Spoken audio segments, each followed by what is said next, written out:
Hi.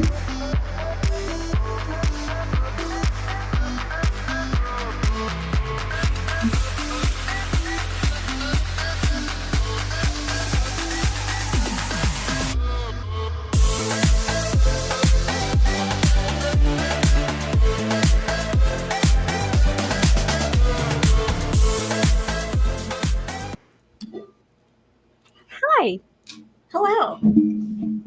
How are you, Christa Barone? I'm good. How are you, Michelle Barone? I'm fabulous, actually. Wow, that's a tall order. I really like eclipse season. Ugh, all right, good for you. No, I'm playing. Yeah, you want to expand on that at all for people who don't know exactly what eclipse season means? Well, first, I'm Michelle Barone with Moksha Grace Coaching. And I'm Christa with Wicked Wisdom Consulting. Michelle, what is Moksha Grace Coaching? Sorry, I thought you were going to elaborate. Well, so Moksha Grace Coaching is all about making shifts in yourself and your perspectives and your beliefs so that you can find emotional freedom and liberation. And through coaching? Through coaching. So that way you find internal harmony and you're able to respond better. And therefore, literally everything in your life gets better, from your relationships to your career to being with yourself. Mm-hmm. And it is life changing. Yeah. And eclipse season starts, well, and you might be able to expand on this more, but it started last night, at least this portion of eclipse season. And I believe it. Wait, I haven't introduced myself fully. Well, I know, but you told me to expand on the eclipse. Well, yeah, but then you skipped to introduction, so hold on. So I'm Christa Barone with Wicked Wisdom Consulting. I am a fractional COO and ops consultant helping people get their shit together. No. Helping people run their business with projects within their business, whether it's, scaling the business, reconfiguring their systems, social media, video editing, all sorts of things with different software. Like, I'm your girl, A through Z of operations for all of it. If you are anywhere from solopreneur to a medium-sized business and you need help with anything business related, I'm your gal. Okay, back to eclipse season. So last night was the lunar eclipse, and it was also the harvest super full moon, which meant that it was time for a lot of release because it was the Pisces full moon. And that is a time for getting rid of cycles, breaking cycles, letting go of old limiting beliefs, and just breaking old patterns. Yeah. Because if you feel like you're on a hamster wheel, you probably are. The hamster wheel of life, because you're doing the same thing and expecting different results, and it ain't going to happen. Yeah, it doesn't quite work that way. Yeah, but that's not our topic today, which we could have a topic, write that one down, about eclipse season and, maybe how that kind of thing impacts our lives. We don't have to get too deep into it, but for those that maybe are newbies, we can start to expand a little bit on it. Yeah, absolutely. No, today, though, we're talking about lessons from the sourdough. Love that. And I just love this topic because, and I think I put this in the description of the episode, when I came up with this topic, it was like a month ago or a couple weeks ago. And I remember when I was writing it down, I had said to you, I don't know what we're going to talk about, but I'm sure I'll come up with some lesson will come up in the next, couple weeks. And as I was thinking about it about 15, 20 minutes ago, this topic kind of reminds me of, we all sort of make jokes about LinkedIn, where, it's like, I was walking down the street today and I saw a feather fall from the sky and it made me think about this business principle. And it's like, really? Come on. But for real, I really do have a lesson from sourdough here that I think is very worth talking about. Yeah. And I joined a sourdough group on Facebook, where everyone Interesting. posts, what's going well with their sourdough. If they're just starting, maybe they're a veteran sourdough maker. And it's interesting because it's the lesson that I've learned comes up very often for people. And I think it's going to be an interesting. And it's a lesson slash reminder. I think more of a reminder for me, but I think a lesson for a lot of people. Okay. So are we talking, because for those that don't know, I mean, I know because I'm in our kitchen, so I know what you're talking about. But for those that don't know, you're talking about actual like dough. We're talking about cooking here. Yeah, so sourdough, if anyone's had sourdough, and I'm just going to go back to the basics here and give a little background because maybe Please. some people don't know. Sourdough, that renowned sour flavor that sourdough has, is because the dough that it's made from has been fermented.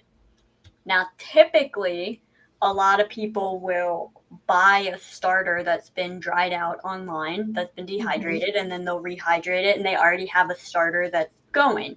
And what the starter is the name for the dough that you ferment. So you basically have a starter, which is dough that's been fermented, that you have to feed either weekly or daily, depending on where you keep it. It's kind of like having a little gremlin in your kitchen. At least that's what I think of when I hear of feeding. And so you have to feed this dough Mm-hmm. daily or weekly. And then every time you do, you have to get rid of half of it, which is called the discard, which I still think is such a disgusting term for it, but whatever, let's move on from that. And then when you go to bake, you take some of this starter and feed it and then add in the rest of your ingredients after a certain amount of time, and that becomes your sourdough bread. And so that sour flavor is the starter, the dough that's been fermenting. Now, like I said, some people would just buy a starter online, have it shipped to their house, they rehydrate it. And my cat is not going to cause psycho problems today. Get down. We're not doing this. But I decided to do the hard way and make starter from scratch. And that's where my lesson comes in. Well, and so number one lesson Mm-hmm. or thought for the day: Mm-hmm. is it hard or is it just traditional? I would say I would say it's a little bit harder because the thing is if you buy a starter on, well, it depends on the perspective, right? So if you buy a starter online, it's already done for you. You can just get right into the bread.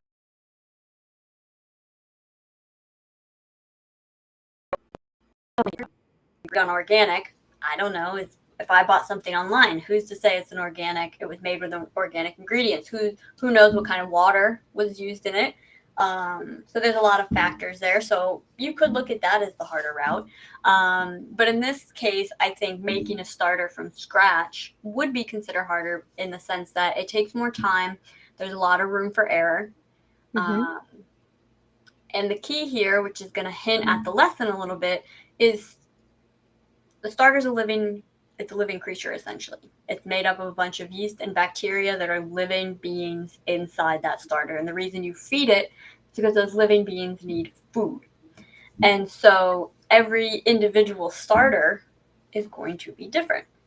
It's going to react different. It's going to like different things. It's going to have preferences.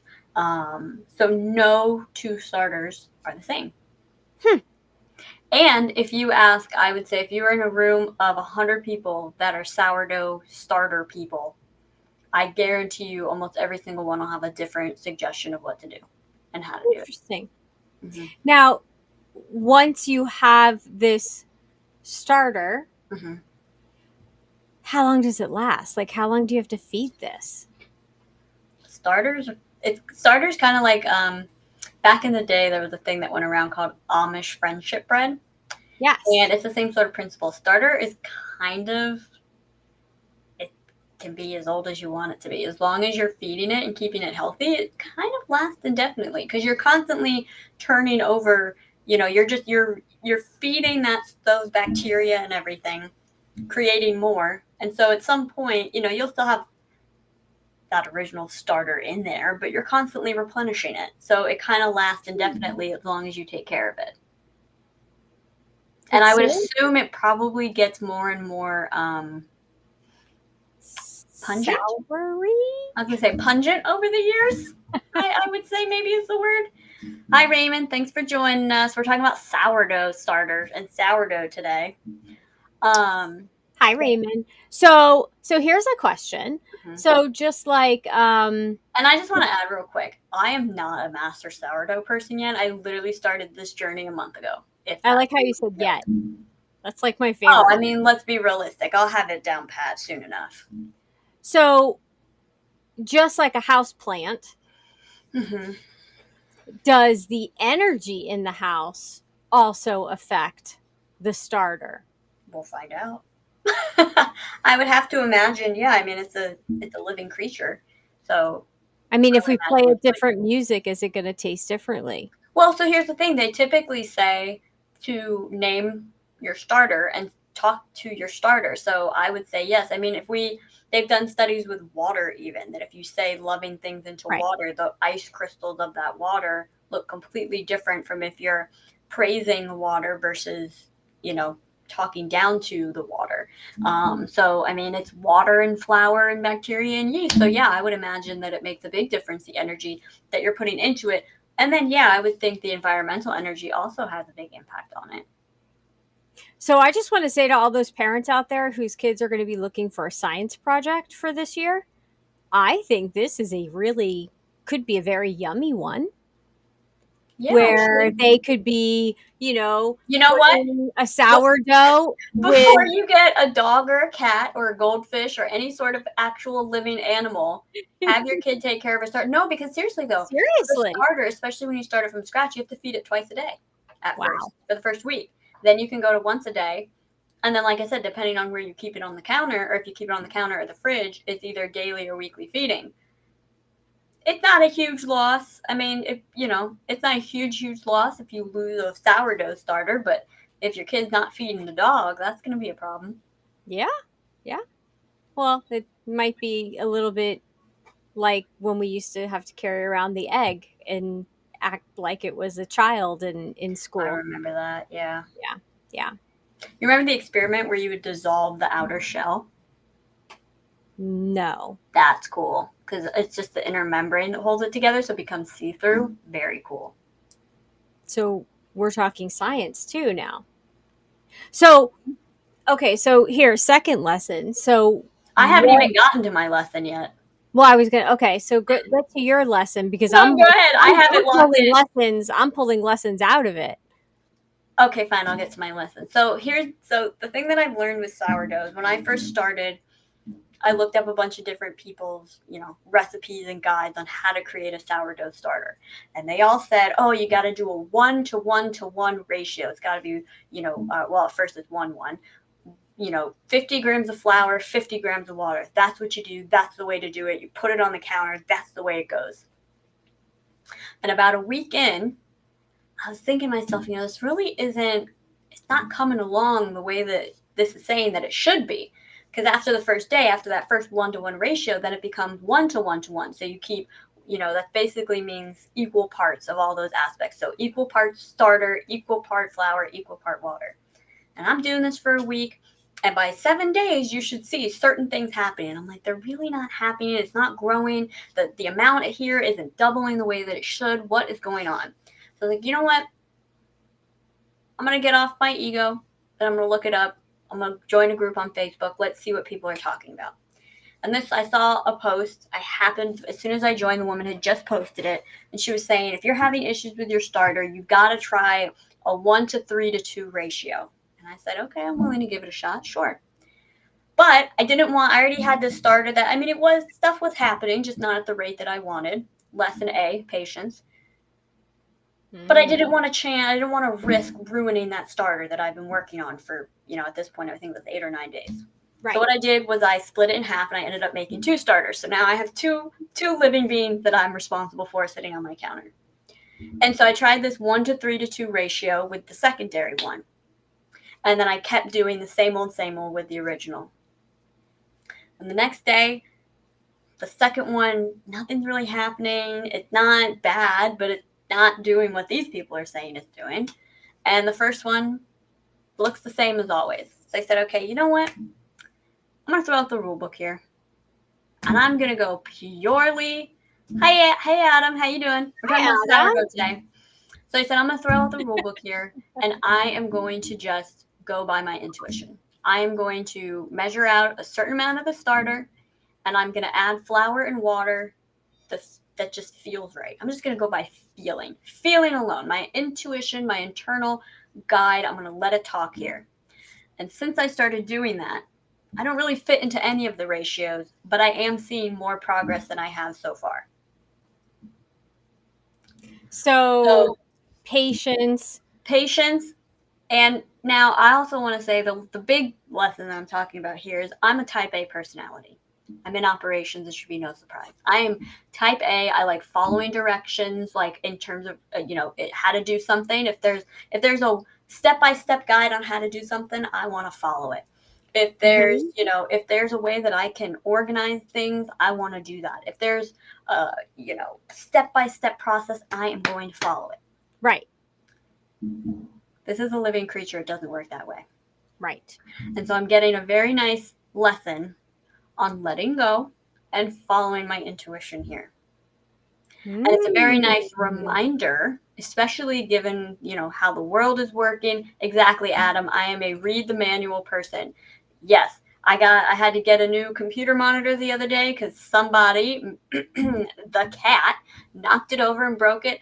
I knew how to stick the little stand on it, but I read the manual anyway just to make sure I wasn't missing anything. And so this has been a very interesting experiment in learning and really cultivating that internal guidance. And it's still not quite where I want it to be. And I'm probably going to still play around with certain things, but I'm giving myself the freedom to be able to play around and not feel like, well, I have to do it this way. And what really clued me into this lesson/reminder is there was a gal in the sourdough group that I joined that posted about her starter. And I commented and I said, hey, I've had to kind of deviate from what everyone's suggesting and just kind of go by feel and the look of it. And she replied, well, this is what I was told. And I was like, yes, which is great, but also each one is unique.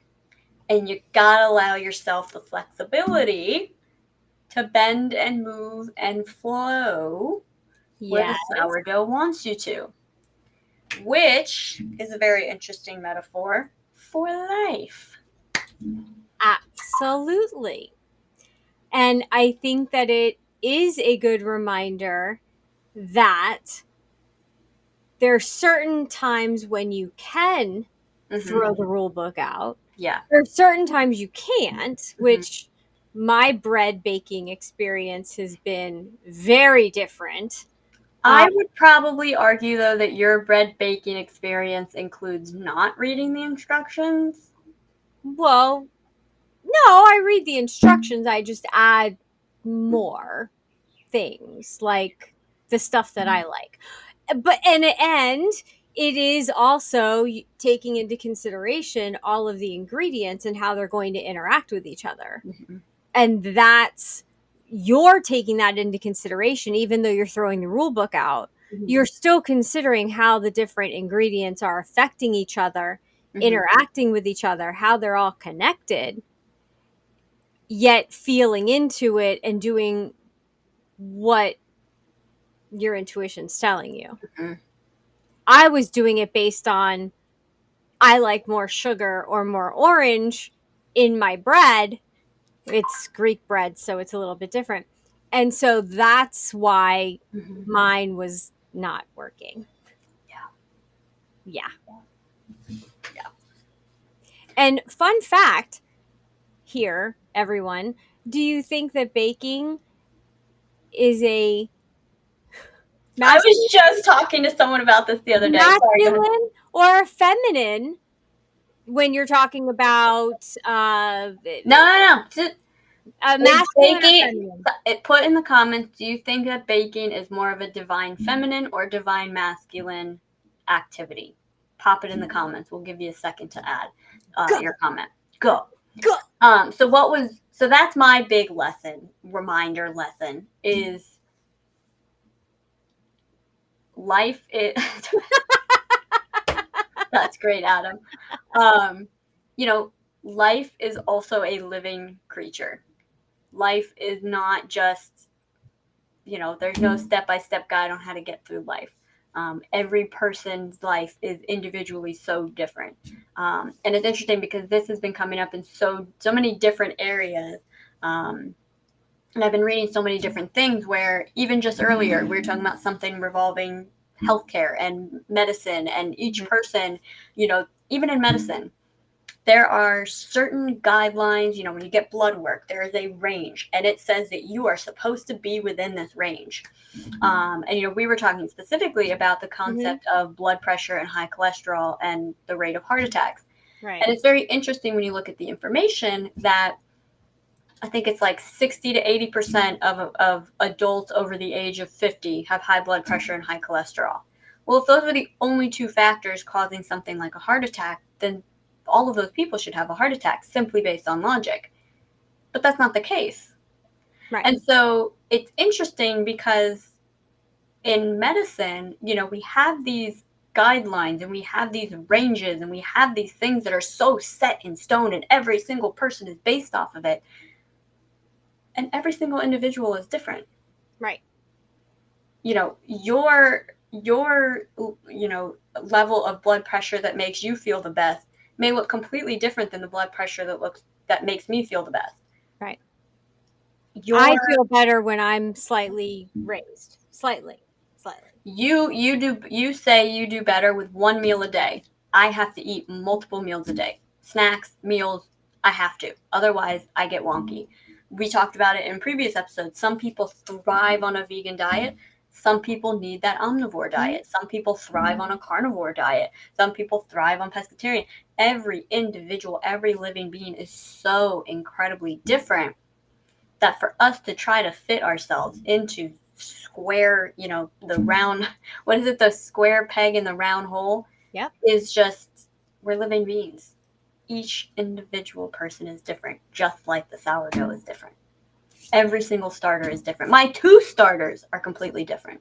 And I can't wait to taste the difference Yeah. in the 2 and as it progresses as well. And so far, what you've made from the starters that you've had, which there's been crackers that you made that were amazing. So I can't wait to have like an actual loaf of bread. Because you haven't done that yet, right? No, the starter's not quite ready for that yet, and that's part of my figuring out process. But if you're a sourdough person and you want to know the recipe for the crackers, go to Trop a Country Acre on Facebook or Instagram, and it's up there as a post. Now, let me ask you this, because I was talking to a client last night, and he was saying that he had heard that sourdough is actually the best kind of bread for you. Yeah, because it doesn't raise your glucose in the same way that regular bread does. And so a lot of people who struggle with issues with their glucose, whether it's diabetes, prediabetes, whatever it is, sourdough bread can be a great option for them because it doesn't raise the glucose level the same way. I believe sprouted bread is the same way. Sprouted bread is basically the wheat berries are germinated, so the little sprout comes up, sprouting, and then it's ground down into flour, and that's where sprouted bread comes from.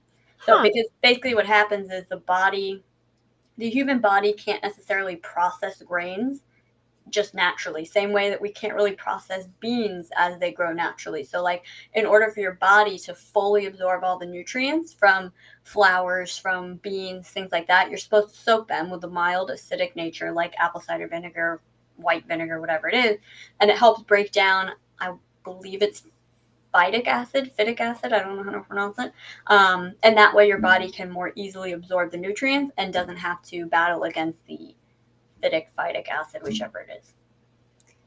So we're not medical professionals by not at all.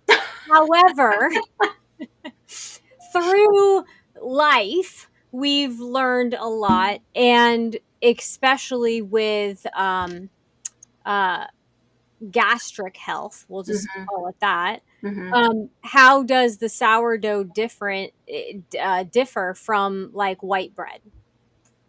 Well, like I said, it doesn't affect your glucose the same way. I don't know a lot more beyond that. I'm sure I'll figure that out soon. I actually have a couple of sourdough books saved that I have to read. But because you're soaking, because you're fermenting that flour, your body more easily absorbs the nutrients that it does need without Mhm. having to deal with the stuff that's not so great for it. And so your body altogether processes it differently.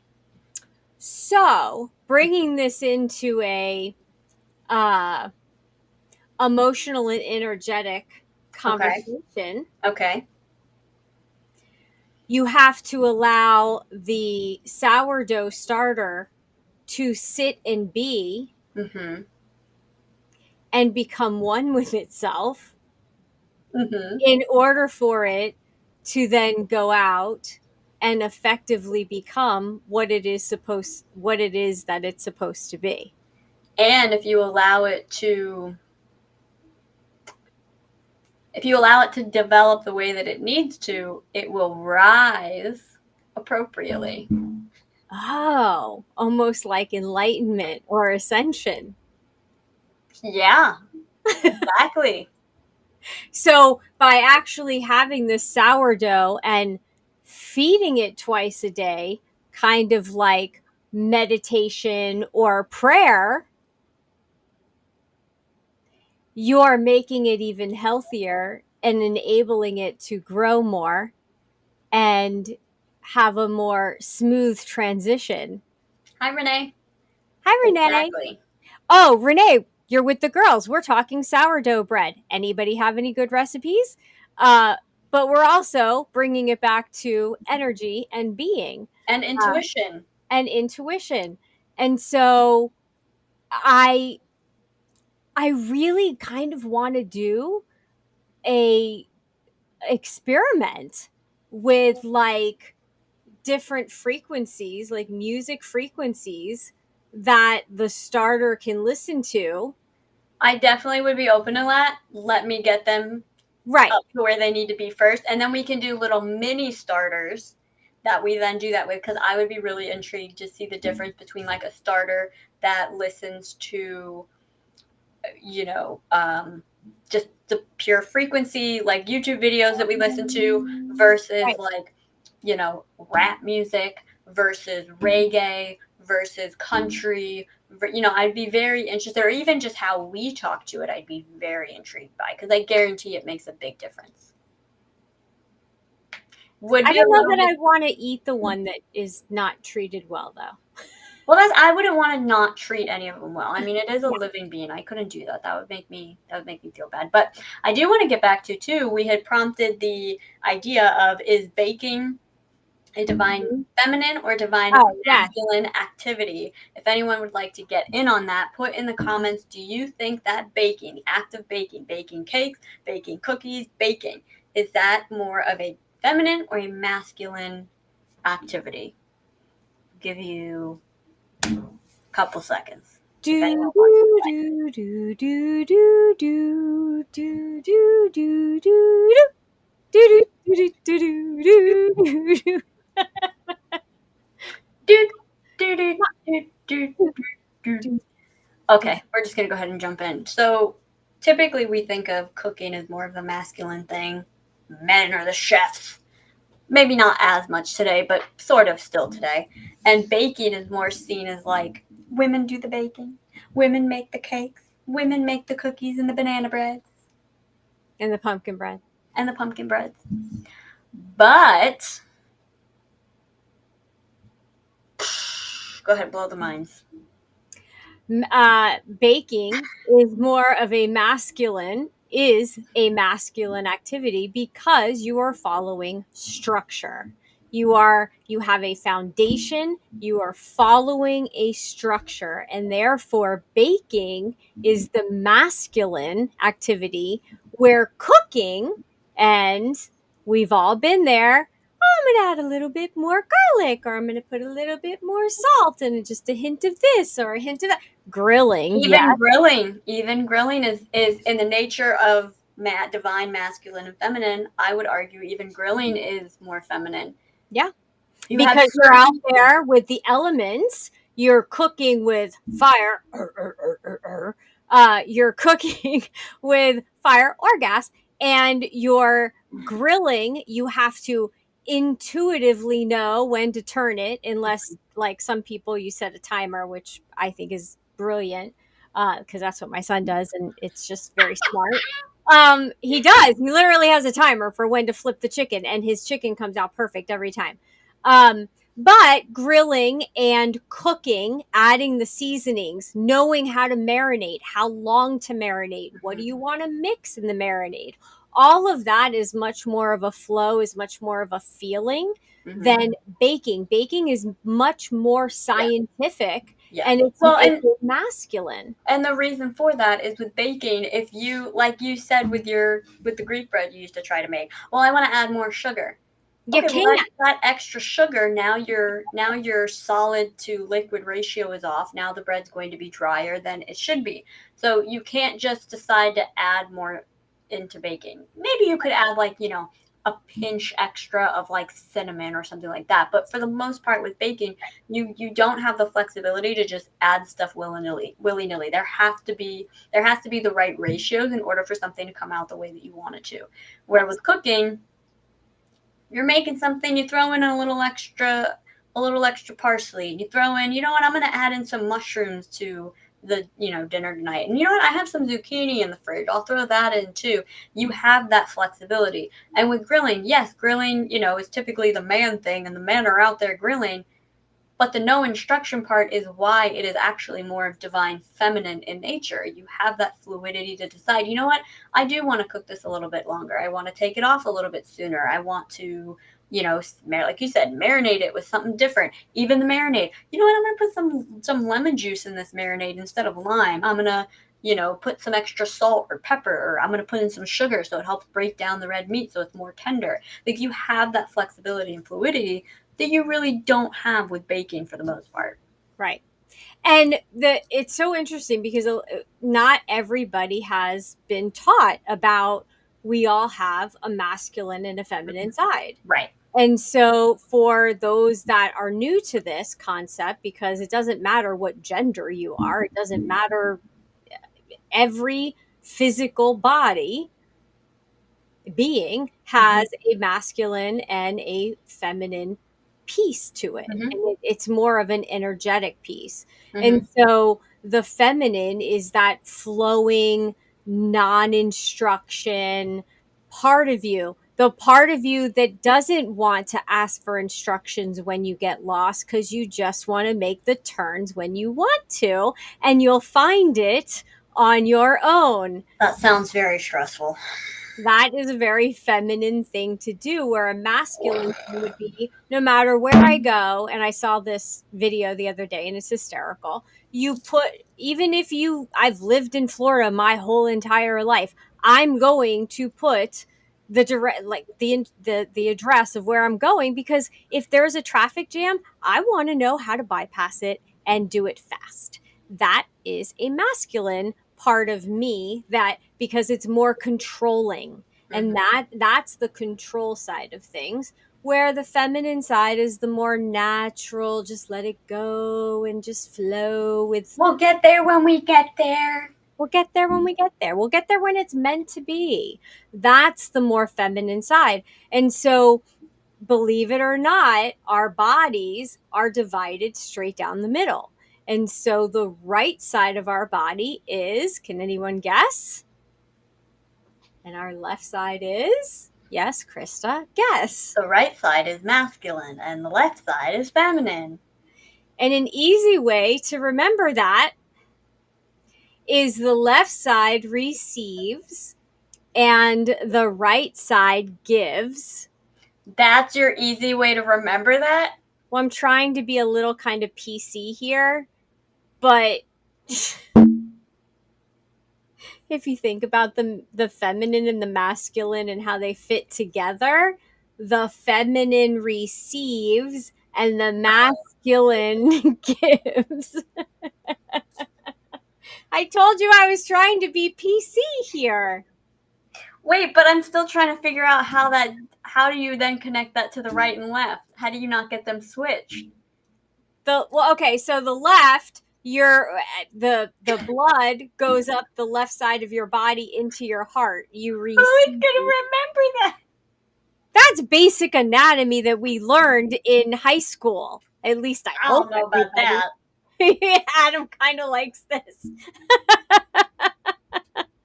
Yeah, we might be getting off of topic just a little bit. Well, and so getting back to sourdough, Yes. figuring out this sourdough process has been interesting because it started very divinely masculine, following the step. This is how you do it, the 1 to 1 to 1 ratio, one part of everything. This is how it's done. Into, you know what? I need to treat this more flowy, more in divine feminine nature, and just kind of go and flow and see, what does it need right now? What does it need tomorrow? Does it need to be in a warmer spot, a cooler spot? How much flour does it need? How much water? So it's an interesting transition of shifting from that masculine energy into that feminine energy. And I'm going to go a step farther, because did you totally shift, or did you come into alignment and harmony with both sides? Yeah, I can see that. I mean, I'm still weighing out, because I'm still weighing out the starter to get started. So I'm still weighing out, the 50 or 100 grams of starter at first, and then I bring in the flow. Right. So I'm keeping some things, and I'm keeping it consistent. Yes. For the most part. Right. But the element that I'm keeping consistent shifts and ebbs and flows. Yes. So when we're in alignment and we're allowing our divine feminine and masculine to work together, then that's when we feel better internally as well.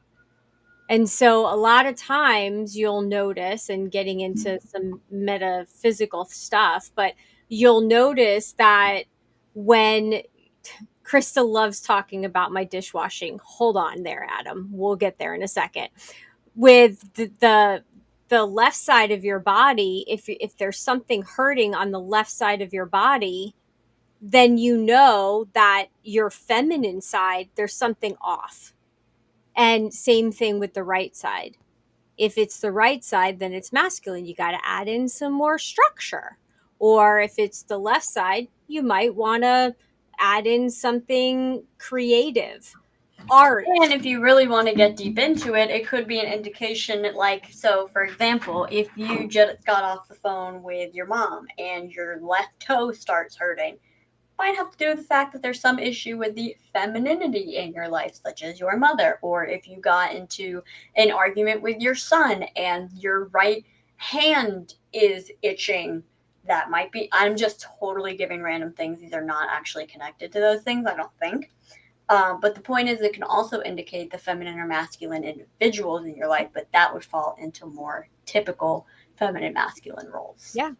I needed a root canal on my tooth on my left side. I'm pointing to my right. On my left side. It's actually funny because your video is set to be mirrored, so when you do that, it's actually showing as your right side, but you're touching your left side. Right now is my left side. Yeah. Yeah. Okay. So it's so it had to when I looked it up, because I have a metaphysical book that actually tells you, and you look it up, it's actually our book.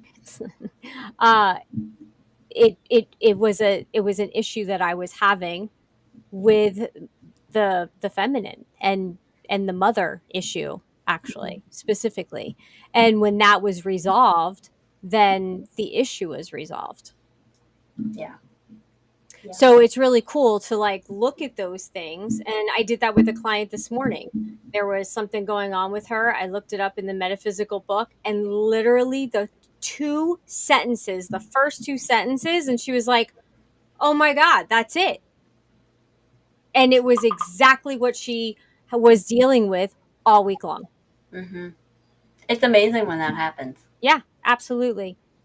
So who would have thought we would have spent 40 minutes talking about sourdough starter and sourdough bread? I knew we would. And it got us into our favorite topic because we've been wanting to talk about the masculine and feminine for a long time. I think we had an episode early on. We I'm may, I pretty mean, we may sure. have. I mean, but we get into this conversation a lot. Yeah. We Excuse talk my about. yawn. I'm so sorry, guys. So Adam, funny, we have a dishwasher, and her name is me. No, I'm kidding.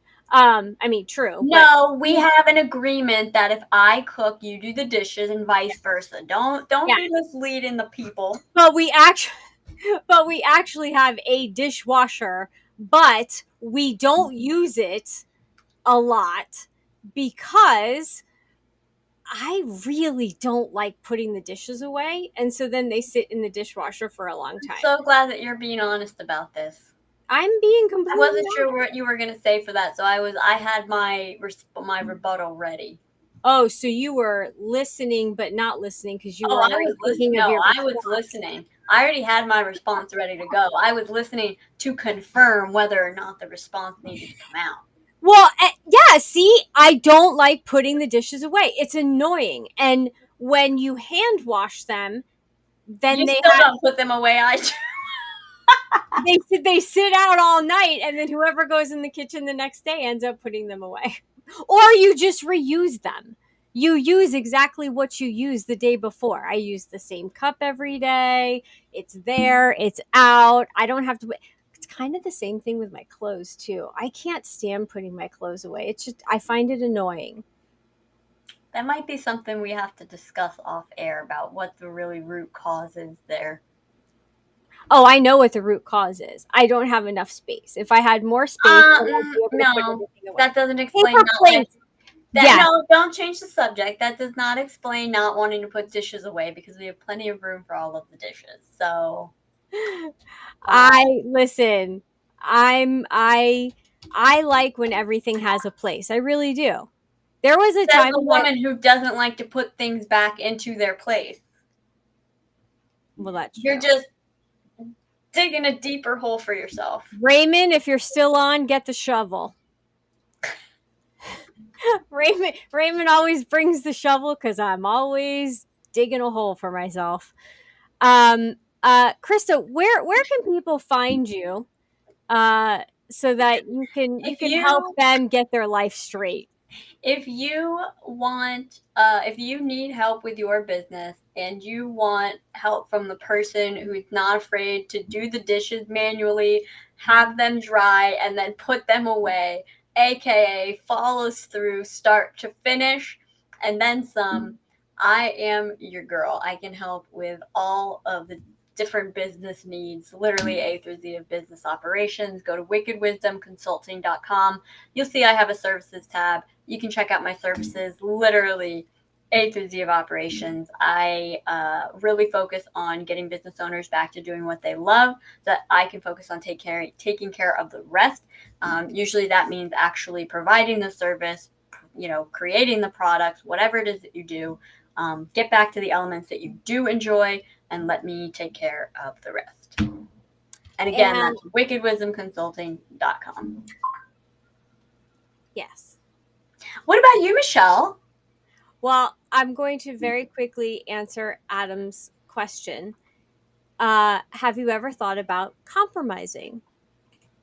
So if she likes to use the dishwasher but doesn't like to put the dishes away, and if you don't mind putting the dishes away, then could she load the dishwasher and then you could put the dishes away then when the dishwasher's done. And so now you're compromising and collaborating. You're doing it together. You could even put some fun music on, dance about the kitchen and have a fun time about it. So that's my answer to that. Um, and Or yes, I'll just say in our house, we do dishes manually very different. And if I watch you doing the dishes too much, I do still get annoyed. but I've learned to just not watch you do the dishes. And then what'll happen is after you're done doing the dishes, if I don't go out of my way to do it, but if I happen to walk by and see that, a cup is just on the drying mat and not on the cup dryer, I'll just put the cup on the cup dryer and call it a day and not get bothered by it. And I actually just start kind of chuckling about it now. And I'm like, this woman. And I put the cup on the cup dryer and just kind of move on with my life. I just, you let go of the frustration of it and you just roll with it. You'll learn to be okay with it. There's much bigger fish to fry. Yeah. Yeah, Yeah. there's a lot of fish to fry. Yeah. Well, and that's also a good compromise. Wash what you use and put it away. I mean, that's a good compromise. We do that. Yeah, work together. But I will argue that when you load a dishwasher, you don't just load the dishwasher. You have to rinse those puppies before you put them in the dishwasher. So yes, the dishwasher does the majority of the work and cleans them and kind of sanitizes them. However, loading the dishwasher properly, you have to know how to do that too, because otherwise the dishes don't get washed Well, correctly. and let's not forget, too, even when we've turned the dishwasher on with the drying feature, there's always those little puddles of water on top of the cups, on top of the bowls that are flipped over, that you go to grab a cup and all of a sudden you're wearing water. Now I gotta change. It's the whole. I am a manual dishwasher person too. I can't. So basically, we should just take the dishwasher out and put in a wine cooler. We don't need a wine cooler. We can put something else. Oh, we could put in like one of those pull-out garbage cans like we used to have. Yeah, that's true. We Yeah, could do let's that do too. that. Mm-hmm. Well, so you guys can find me at mokshagrace.com, and I am there for, like I said in the beginning, help with being responsive, not allowing your emotions to control you, but you to control your own emotions, and how to respond to situations like dishwashers and dishes and things like that in a better way, more helpful way, and healthier way, so that you don't fall into a category of disease or dis-ease. And so you live a happier, healthier, calm life. So that is what I do. I have a community now, a Odonata community that meets on Thursday evenings, and it is a group coaching option, and it is more of a subscription. So you join for the month, you can stay every single month, consecutively. You can come and go as you want. It's completely up to you, but it's time that we would spend together and that you would receive the coaching that you want and need on whatever topic you bring up for that night. Also, you can book a call with me, and we can have a chat on what kind of transformation you want to see in your life, and how we can make that happen for you, and if we're a fit to work together, because that's the other thing. If we're not, I'm going to guide you to someone I think is going to work for you. So that's where you can find me, and anywhere social media under Moksha Grace. Yeah. So tomorrow is Moment of Presence, and we are talking about, go ahead. I respect you? Why should I respect you? Find out tomorrow. That's going to be an interesting topic. Bye, everybody. See you later.